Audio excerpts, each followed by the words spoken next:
suñu maam Serigne Touba avant 1927 dafa toog ca njaareem jékki-jékki rek yëngal bopp ñu ne ko Mbàkke lan la mu ne Sénégal yàqu na ñu ne ko moom Mbàkke lu ko yàq mu ne mooy yàlla gi bari na waaye la ca yées mooy ñi jàngul ñëpp dañoo bëgg nekk kilifa dégg nga ña ca yées ñi jàngul ñëpp dañoo bëgg nekk kilifa mu ne li ci gën a doy waar koo dee mu senn koo dénk mu lekk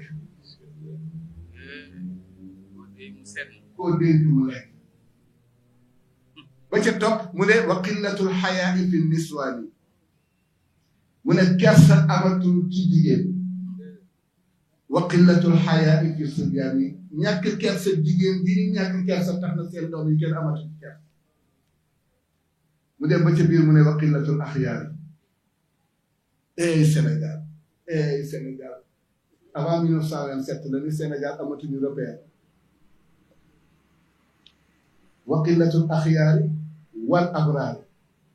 mu dem ba ca biir ñu ne ko mu Mbàkke ñu bari kon mu ne wa kasratul nifaaqi wal fujaar naafeq yi fi fees der ak kàccoor yi fi fees der xasida boobu bu ngeen ko continuer li Sëriñ Tuubaa wax ci jigéen ñëpp ñu gis nee na bu demee ba jigéen amatul kersa rek bu yeboo ñu dem suñuy der ñàkk jullee